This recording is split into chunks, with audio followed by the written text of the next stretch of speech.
Swallowing and speaking. These are essential functions that we kind of take for granted, and it runs in the background until something goes wrong. We're going to talk about some of the things that can go wrong with your swallowing and voice, but more importantly, how to take those little steps every single day to prevent serious problems that can affect your voice and swallowing. So I'm so excited to have here today Dr. Belafsky, who has dedicated his whole career to helping people keep their swallowing and voice functions as long as they can, making products and treating people so that they can regain the quality of life. Hi, welcome to the MindBodySpace podcast. I'm Dr. Juna, your host. This is where you're going to get your science-backed information that keeps us resilient and well. Recently, I've been working really hard on RELAX to SOAR resilience system. It's an analog planner, actually a system that will help you cognitively offload all of those micro habits you need to stay well. And it's based on over 10 years of experience teaching at schools like the Juilliard School, NYU School of Medicine, Columbia Law School, and as well as tens of thousands of people online. You can head over to mindbodyspace.com/store, check it out, and order it today. It has 6 months undated, and you'll get email support to get you started on your biggest goals and even your smallest goals. Hi. Hi, it's good to see you.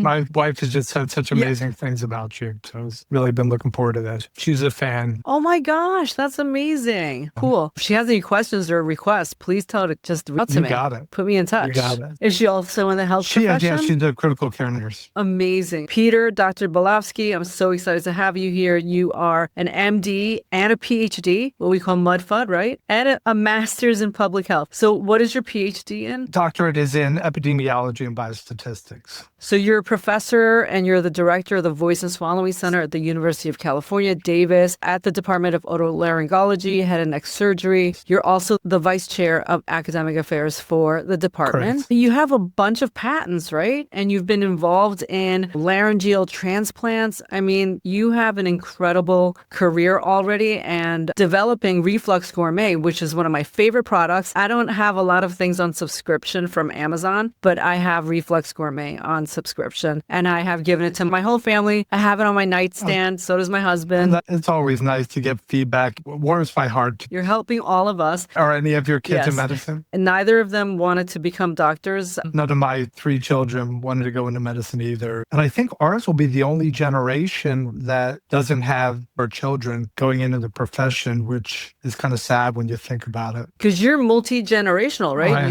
My grandfather was a surgeon. My father was a surgeon. My sister's a physician. My cousins, I mean, it's kind of like the family business. And my kids had wanted nothing to do with healthcare. So, well, we'll see. I mean, there's many ways to contribute to society, absolutely, right? But yeah. I just want to say, I want to thank you for doing what you do, because first of all, I discovered RX Gourmet from Dr. Jonathan Aviv, who is my ENT doctor in New York City. I had never heard of silent reflux or LPR, and we did a whole episode on it. So I'll put a link to that here.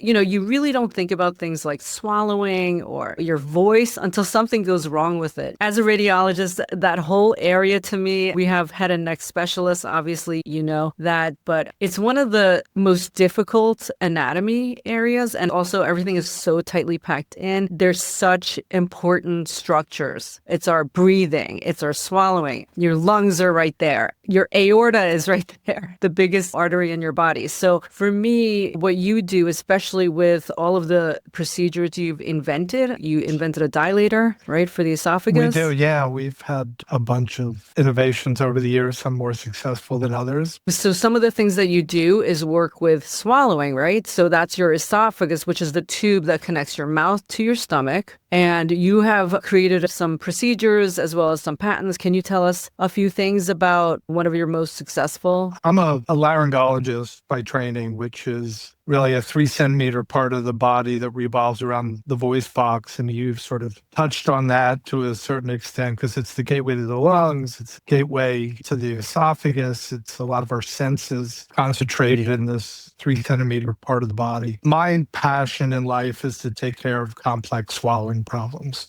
And we've sort of started a field. It crosses so many different subspecialties because you may see a gastroenterologist if they think it's your lower esophagus and an ENT, it's your upper esophagus. You may go see a radiologist for a swallow study and a neurologist if there's a neurologic component. For the benefit of the patient, we sort of sidestepped all that, created our own specialty called deglutology. We named it. Our goal is to take care of complex swallowing problems from stem to stern, or more appropriately, from gums to bums. It's how we got in the reflux business, because acid reflux is one of the most common causes of swallowing problems. So that's how I sort of became a specialist in reflux along the way. Swallowing problems, even outside of reflux, are extremely common. And like you touched on, you don't even think about it until it's sort of challenged or taken from you. So we've been very fortunate to have a lot of innovation in this area. We developed an esophageal dilator specifically for the upper esophageal sphincter. Esophageal dilators haven't changed shape. They've all been cylindrical since the use of a whalebone to dilate a patient with achalasia in the 1600s. Oh my gosh. Same Okay. size dilators for 400 years. Medicine has come a long way.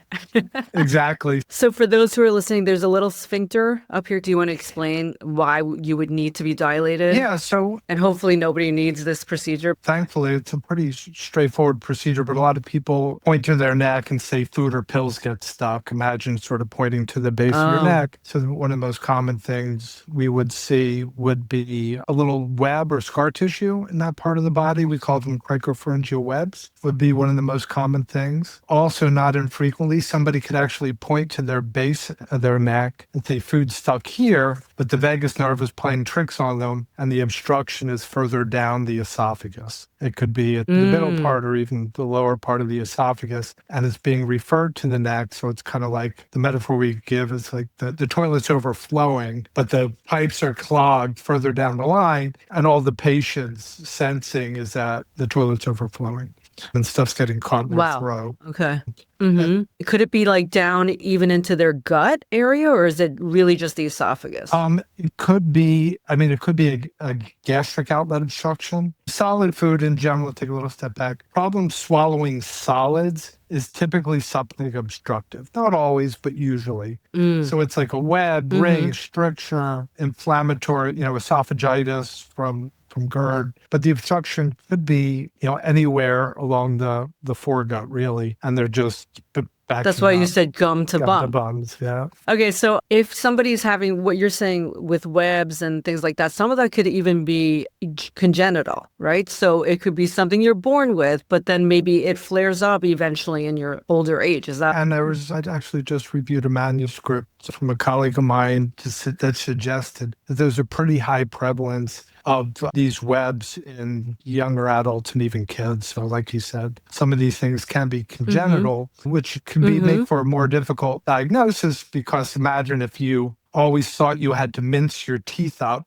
to a fine, consistency, you don't know any better. Where other people, just has always taken somebody an hour to eat, where other people can, wolf down a hamburger in 5 minutes, But typically in a healthy ambulatory patient with solid food dysphagia, it's typically something obstructive, which is really treatable, typically a quick dilation, whether it's a esophageal ring or a ring in the junction between the throat and the upper esophagus. And you could even have that from, we used to diagnose those anomalous veins or things, arteries that go around the esophagus. Yeah. So sometimes people have different anatomical versions of arteries or veins, and then that could actually cause a stricture in your esophagus, and then you can start having swallowing issues. Absolutely, right? yeah. We used to call them rings and things. Yes, I think I gave a lecture once called Rings and Things, yeah. But it's so interesting because you can have no problems, and then all of a sudden it starts to become a problem, right? So by the time somebody sees you, so maybe they have taken longer eating, and then all of a sudden one day it becomes a problem. So for me, when I saw Dr. Aviv, this was like over 15 years ago, I had feeling like I had a lump in my throat, and then I felt like bread or solid foods would feel like it was getting hard to swallow. So he diagnosed me with that silent reflux, which is laryngopharyngeal reflux, which is reflux that comes all the way up into your throat. I was fine for a decade or more. And then I went back to him. I had this weird jump up thing, which I described with him in the last podcast, but it was, when you wake up with reflux and you feel like you're choking. And I thought I was having a panic attack, but it all turned out to be the same reflux thing. So that's when he introduced me to RX Gourmet. Nice. I try not to eat at night 3 to 4 hours before I lie down. But if I eat something or if I, have something bubbly like seltzer or something, then I will take Reflux Gourmet. And it actually works. At first I was scared to eat it because I thought maybe I could reflux that, but it really works. I've noticed the difference between taking it and not taking it. The magic of seaweed. Yeah, it's amazing. Can you tell us about what it is and how you came upon that? And did you see people down the road when they actually develop strictures like me? Absolutely. I hope I don't get that, but oh no. See it all the time. So like I said, thankfully that stuff's really, really treatable. For the most part. I had the origin story behind Reflux Gourmet. We had a patient who's a Michelin rated chef in Napa, who's a patient of mine, and I've been working with alginates for years. We were working on a product that's only available overseas, and it has a nasty carcinogen in it. We wanted to see if we could make an all-natural alginate product that was 100% safe, tasted good, and still as efficacious as the one that's been available for a couple of decades. I don't think Ken I think he just has a high school degree, but is really the most sophisticated chemist that I have ever met, with no science background, just with his kitchen chemistry, is a wizard. He really was able to come up with something that was not just efficacious, but actually tastes good. And our primary charge was to keep it all natural. So because some of our patients are really the most vulnerable patients, like pregnant women, young kids, people with renal disease who rely on us. So we needed to that was our primary concern, which is keeping it safe. So our most vulnerable patients could enjoy it and try and get off the medications if they didn't need to be on. So a lot of times pregnant women have that, obviously, the baby in their abdomen, and it's pushing up and you're getting more reflux, Absolutely. Right? And you don't want them on PPI, as you can take it, but you'd rather not. Right. Yeah. PPIs are extremely effective acid blockers. They are very effective chemicals that increase the pH of the stomach. For patients that need to be on them, they are extremely effective. The reality is that the majority of the population doesn't have consequences of acid reflux. It's a symptom-driven disorder or disease. So they're getting heartburn, regurgitation, globus, the throat burning, problems with sleep, but don't have strictures, cancer, precancer, all the other complications that acid reflux can cause. So for the majority of people, they don't need to be on the chemicals, and we try and get them off if we can. But for those people that need it for life-saving indications, there really are remarkable drugs. I love that you're talking about that, and also that you want to protect the vulnerable patients like kids, because a lot of kids can have reflux, right, as they develop. Tell us a little bit about that, because I know kids who are on PPIs as well, but maybe, they could have less if they use something like RX Gourmet. Or any of your kids, GERD babies, like my son was, you just tip him over and you just pour out whatever he ate. It's like his sphincter was not thank developed. Goodness. But we used to think that the GERD child didn't necessarily become the GERD adult. And we're saying GERD is gastroesophageal reflux disease. We used to think that the kids that really had it bad as a child would grow out of it. But there is some data now to suggest that GERD kids, refluxing kids, become GERD or refluxing adults. Well, that would make sense, right? Because long-term acid reflux, just loosening that sphincter down there. Yeah, it does appear to be, like you're saying, in some people, a lifelong problem that they need to address. And if you're talking about like a lifetime of chemicals, if we can avoid it, we try. And you're talking about the anti-reflux drugs. But what about lifestyle? Do you talk about eating smaller meals or less ultra-processed foods, for example? Because that was the other thing Dr. Aviv did for me, was because, he wrote those awesome books. Right. So I used his recipes to help the reflux calm Yeah. down. What are some of his favorite recipes for you? Well, the initial thing was that watermelon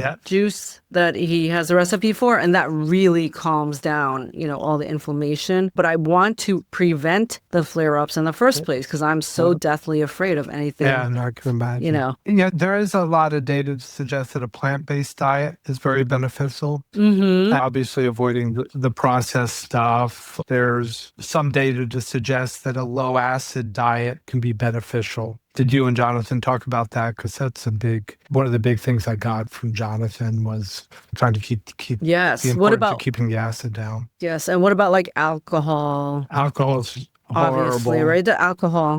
Alcohol is horrible, but the goal is, like you said, if you're having a flare up, I think it's time to tighten everything up. But our journey is short. There's no reason why people shouldn't be able to enjoy a glass of wine every now and then. Especially, we live in the middle of wine country up here in Northern California. So I think in moderation, as long as your symptoms are under control, is fine. If you were going to give somebody the top 3 things you can do to prevent reflux, what would those top 3 things be as far as lifestyle factors? So just behavioral modifications, right? Whatever you think is like the biggest levers. The biggest lever is, taking out alginate after meals and before bedtime, because that's going to not only coat your esophagus, but actually form a physical barrier to prevent regurgitation. Whereas the acid blockers don't prevent regurgitation, they're just increase the gastric pH. So that'd be number 1. Number 2, you touched on it, is really going to bed on an empty stomach. The healthy stomach takes between 4 to 5 hours to empty. And people with diabetes can have delayed gastric emptying. Some other medications can cause delayed gastric emptying. But if food's sitting in your stomach and not being processed into your small intestine, it's going to be regurgitated. So going to bed on an empty stomach is essential.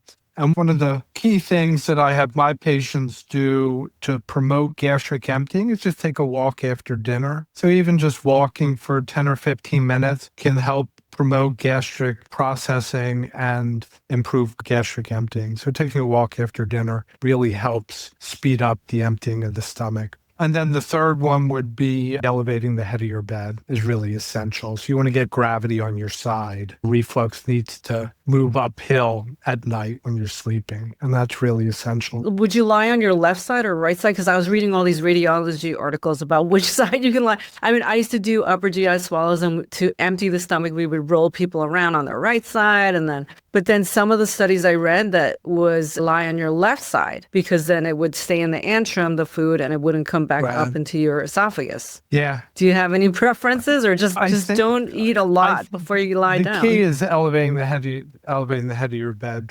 For me, it's like lying on my right side is better for me. And I just kind of trust your body. I think there may be intricacies per individual why there's conflicting data, because I don't think in terms of the best sleeping position that a one size fits all. Right. Because everybody has different anatomy, different body habitus. But for me, without a doubt, it's lying on my right side is beneficial for me. Okay, I love that advice. So the alginate is actually a part of seaweed, right? Yeah, so the magic behind Reflux Gourmet is it forms a foamy raft in the stomach and it reacts with the acidic stomach contents, forms a foamy raft, and then floats on top of the gastric contents.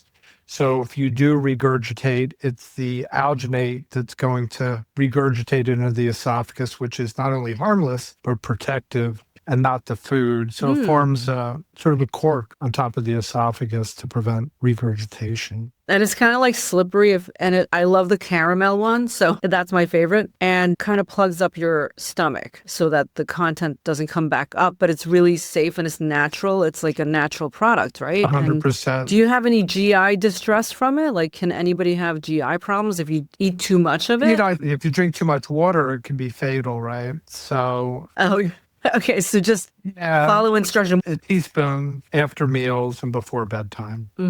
Don't eat it like it's dessert. Yeah, I mean, there's nothing in Reflux Gourmet that's not in your kitchen. There's really nothing in there that could harm you outside of, just going crazy and having too much of it. Like you said, alginate has been in other products, like medical products that help with reflux, but it had all of those chemicals with it, right? Parabens you were talking about, and maybe preservatives. So the second thing you mentioned was walking after a meal, which is awesome because that's great for your insulin levels also, like your blood sugar, right? So that's a great habit to have after every single meal. The eating 3 to 4 hours before you lie down is a little bit tougher for some people. And I used to be a big night eater, so that was something that I had to really get adjusted to. I replaced it with a habit of walking or doing something else so that I wouldn't lie down right after, or just drinking tea. So drinks would help me not snack on things. For a while, I was drinking a lot of probiotic stuff, like the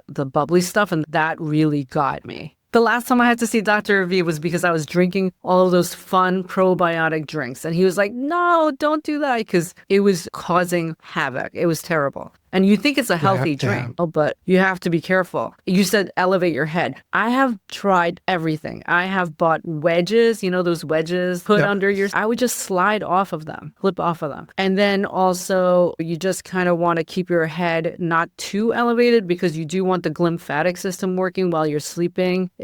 Like your blood flow and the glymphatic system gets rid of all the waste products out of your brain. So I think that convinced me that I really just need to stop eating 4 hours before. And if I do eat, I definitely take RX Gourmet. Yeah. And the other thing we have to be concerned about with healthy sleep and reflux is sleep apnea, because that can really, the pressure required to overcome breathing obstruction pulls gastric contents up with the change in pressure. So the sleep apnea really does make reflux worse. And then when you have the reflux come up, it could go into your lungs and you literally get pneumonia.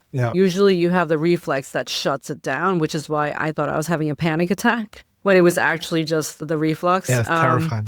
Yeah, I guess I wasn't getting enough oxygen. Now I want to talk to you about the entrepreneurship side of this. Sure. Because you're a doctor, you have a big job. How did you meet this chef? I mean, you said he was one of your patients, right? Yeah, Chef Ken was one of my patients who had a horrific, he had bad reflux. He's extremely open with his journey, but that's his story to tell. But yeah, so he was, not only the inventor, but a longtime user of Reflux Gourmet. And he was really able to... Alginate tastes horrible. It's very difficult to mask the flavor of it. So he was able to really... The magic is in his flavor profile, which not only made it taste palatable, but actually, like, a lot of people enjoy the taste of it. How do you juggle everything? Like when you're getting patents or you're inventing something new, which must be so satisfying. I mean, I love that whole idea. But as a physician, how do you juggle all of this? Do you hire people? Do you know how to delegate? Kind of what's the secret to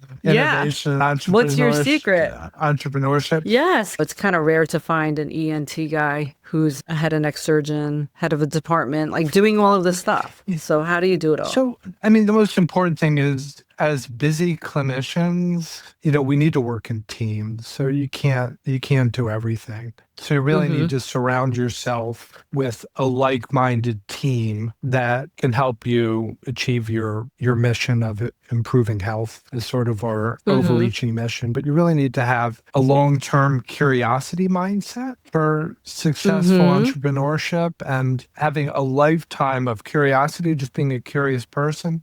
The entrepreneurship is the action behind the curiosity. So one of the great advantages we have as clinicians in terms of our ability to innovate is that we're in the trenches. So we know where the knowledge gaps are. We know where the treatment gaps are. We know where the innovation is most needed and where we can make, our highest impact. Because people who just do innovation or people who just do medicine, they're sort of missing the opportunity. As a busy clinician, we know where our treatment failures are. We know the people we can help. We know where those knowledge gaps are. So we're really in a unique opportunity to transform our curiosity into action. And then the other big one is you just can't be afraid to fail. So we've had some epic failures that have really been remarkable learning opportunities. Some of my greatest successes are actually kind of have been some of the failures along the way. It's the failures where all the learning happens. What was your favorite failure? My favorite failure was we developed a feeding tube that was placed on a ultra-thin endoscope for transnasal, transjejunal endoscopic feeding tube placement. So that's going through your nose, down your stomach, into your jejunum, which is part of your small intestine. Correct. Using a To camera. deliver. Because there Yes. are about 4 deaths at every major medical center a year from feeding tube misadventures. And it was just missed on an x-ray, or no one ever got an x-ray, or the nurse started feeding the patient before the x-ray results ever came back. And it's in the chart is like the patient died of pneumonia or pneumothorax or something else. So it doesn't get a lot of press, but it's 4 deaths a year from feeding tube complications at every major medical center. So we developed a very elegant solution for this. We had a clinical trial. It was the most successful clinical trial ever published on a feeding tube. We raised about $500,000, couldn't get it through the FDA with the resources we had, and our business just kind of went belly up. That was a wonderful So you device. raised money also. Yeah. Too bad. I mean, too bad. Why? That's terrible. I'm just thinking about it, just going to get me sad. But So when you came in with the Reflux Gourmet idea, did you raise funds or did you take it up as your own company, bootstrapping? So one of the primary reasons that startups fail is not because of a bad product, like I was talking about my feeding tube example. That's rarely the case as a bad product. It's insufficient funds. So you just don't raise enough money to get, the regulatory out of the way and marketing and everything else you need for a successful product. So I was extremely fortunate. I'm very close with our business partner in Reflux Gourmet, Ramon Franco, who is just a brilliant human who has experience and other successful ventures and passionate about voice and swallowing problems. And between the two of us, and the chef, we were able to have enough resources on our own to sort of bring this to market. And because of the success of the product, we've never really had to raise more money because our biggest problem with Reflux Gourmet is just keeping it in stock because that's so many awesome. people are benefiting from it. But it's not that way for all of our other products. So that's a challenge that's special for medical products, I think, because you do need that cash because you do have regulations that you wouldn't have with other products. And people would say if you are bringing a product to market, a lot of times the failure is no product market fit, like no demand, or you can't create a demand. But for medical products, it's more about regulatory and because you're the doctor, you know what patients could use and where that gap is, like you said. So that's a different, interesting problem. GLPs. Because of GLPs, you were talking about that motility, moving the gastric, emptying and stuff. So I would imagine that your product is going to be in more demand because GLPs really slow down the motility of your bowels, right? People with reflux. That, one of our vulnerable population, the obese population is extremely vulnerable in our healthcare system. I think everybody's taking it, even people who need to lose 10 pounds.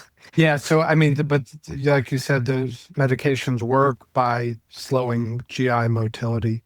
And we all reflux, it's the body needs to vent gas. We're swallowing 3 liters of air a day. Wow. So, anywhere from 30 to 50 reflux episodes per day is normal. Oh my gosh. It's normal for everybody. Yeah. Okay. They're called transient lower esophageal sphincter relaxations, which is just the stomach gets distended, it vents gas, you burp. Sometimes it brings up gastric content. Sometimes it's just the air. Sometimes you notice it, it makes a sound. Sometimes you don't even notice it. But the stomach needs to vent gas. So reflux is a normal physiologic mechanism. Interesting. I never thought about it that way. Yeah, so that's why your reflux disease could really mean anything, right? Because some people have 3 reflux episodes per day and they feel every single one and they're miserable. Other people don't get any symptoms for whatever reason. They're just not as sensitive. and they may have a lifetime of bad reflux and never get heartburn, and they present with obstructing cancer later in life. Wow, that's so scary. I mean, there's no screening study then, right? We don't do upper GIs. For an ENT, you can scope down into the larynx, like your voice box area and your maybe the upper esophagus, but we don't normally get esophageal scans all the time or scopes where they put the camera in. So how can somebody prevent this in their lives? Like, how can you prevent regular reflux from becoming a problem, like a stricture where it gets narrowed or cancer, anything, all of those things? What can you do? Don't drink alcohol, don't smoke cigarettes, and then all those things about the 3,000. Take everybody's fun away. No. Take it all No, away. see, people say that all the time, but you have to reframe fun. Is it really fun? Like, you have to really question what is fun, right? I mean, a giant cheeseburger with bacon and avocado and sauteed onions. It's only what you're fun. Every now and then. With a beer. With a beer, yeah. But that is something that I've never thought was fun. Yeah. It just depends on the person. Yeah, no, absolutely. Right? For me, it's potato chips and those probiotic seltzers. Some people, it's no problem giving up alcohol completely, and it's no problem not eating before bed, and, making, fresh watermelon juice is, but for other people who are, working 2 jobs and don't have the opportunities to make their own food and exercise, like if we told everybody that they had to give up, all the sweets and alcohol and everything else, we'd be pretty lonely, because I think it's the unusual person in my experience that can really give up all those things, but has the willpower to do that at least. Well, that's what I'm working on. I believe that it is our environment. We are the product of our environment. So like once you understand what your environment is doing for your brain or to your brain, then we have a lot more control over what we want to think about as fun or rewarding. So what your top 5 fun things that you like to do? I love interviewing you, for example. I love going to lectures or like watching documentaries or going for a walk or going to a new town or reading a book, sometimes listening to podcasts. I don't know. There's so many things. Hanging out with my kids. But I mean, I have issues too. I have the potato chip problem. I stopped drinking alcohol a lot because of the reflux, actually. And it solved a lot of other things for me too, the alcohol. Like, we used to drink wine at night, I also stopped drinking because my husband almost died of sepsis. He was on so many antibiotics. It was like appendicitis, and he went into sepsis. So just for those recovery reasons, he stopped drinking, and then we just stopped. Good for you. I mean, I still drink once in a while, but like not, I don't have to do it to have fun. Yeah. But maybe I don't have any friends. I don't know. You might be right.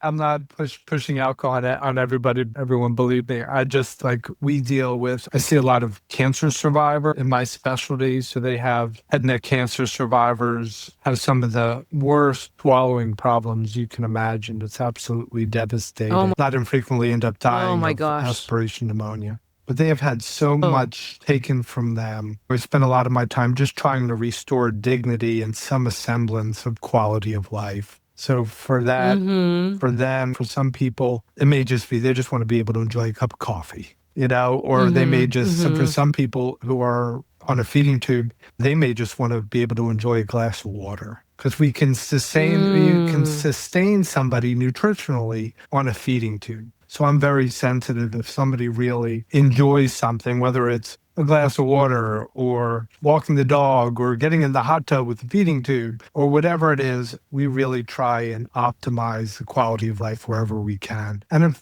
for some people it's a glass of bourbon before bed, well, we're going to help you try and achieve that. So, and then everybody's different. So, we're just very sensitive about restoring quality of life and dignity. So, yeah, that's amazing. Like the work you do, that's just incredible stuff that you're dealing with and helping people with. So I'm so grateful for you and for putting Reflux Gourmet out there. That's just awesome. Yeah. Thank you so much. Well, I want to give you like 5 speedy questions. Can I ask you a couple of fun things? So what's on your nightstand right now? Like I know Reflux Gourmet is on mine and the book that I'm reading. What's on my nightstand right now is my mouth guard that brings my jaw forward when I sleep.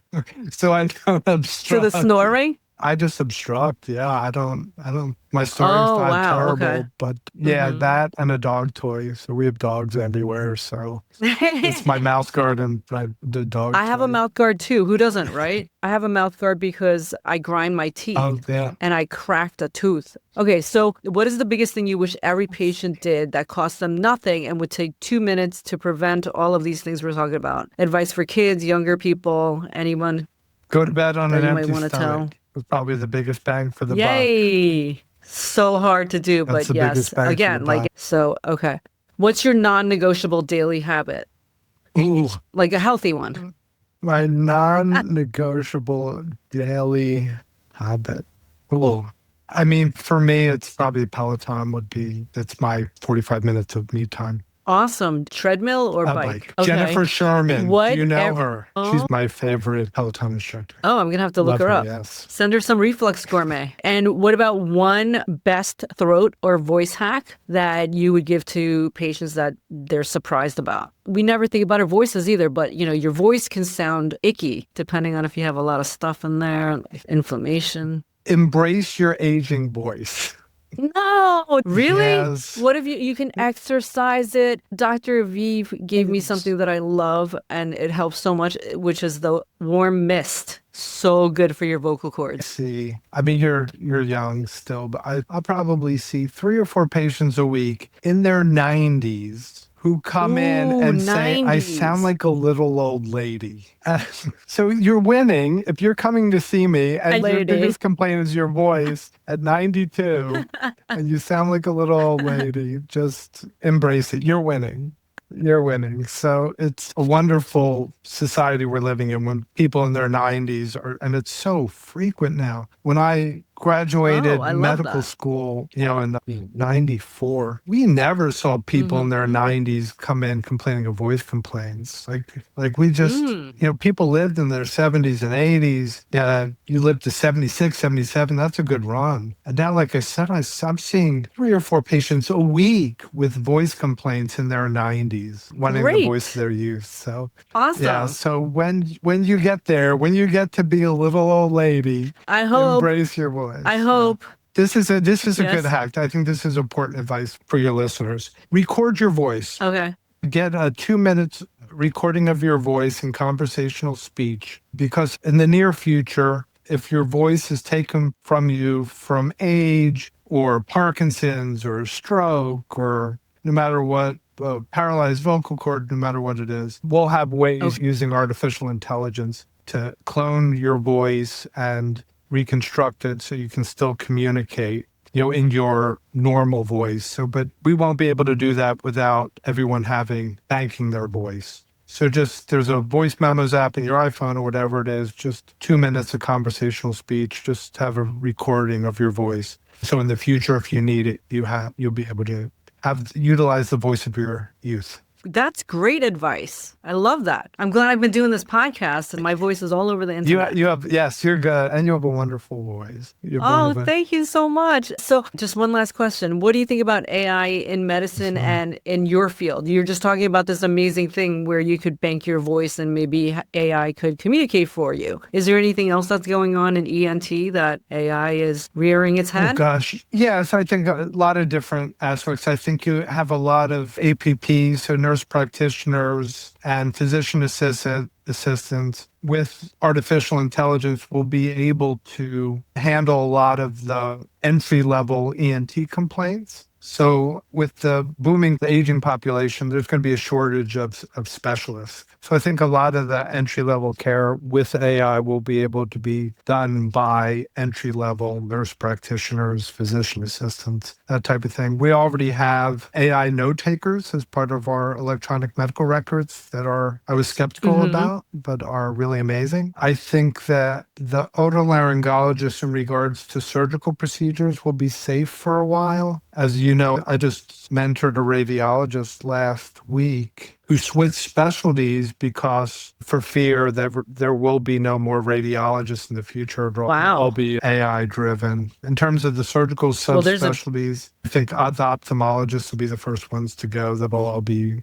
automated and robotic. But Yeah, exciting time, but it's changing, right? I feel like there's always going to be a need for somebody who's good at what they're doing to oversee everything, Yeah, absolutely. to work with AI, Yeah. right? You're going to be reading mammograms with AI, which I think is great, actually. Yeah, no, absolutely. Yeah. A good friend of mine, a guy named Al Marati, who's my counterpart at University of Washington, said, "We're not going to lose our jobs to AI. We're going to lose our jobs to clinicians that use AI better than us." And that's for every field, field, I think, I feel like. Yeah. Thank you so much for spending your time with me and for doing all the amazing things you're doing for patients out there and developing these products. You got it. Really grateful to you. My pleasure, Juna. And if you ever need to be dilated, I'm your guy. No. I'm your guy. No, yes, never. Coming to California. Never. No, I don't need that. If you ever I'm do, I'm your that. guy. I'm knock on wood. I am, and also I'm going to take Reflux Gourmet and do all the other things.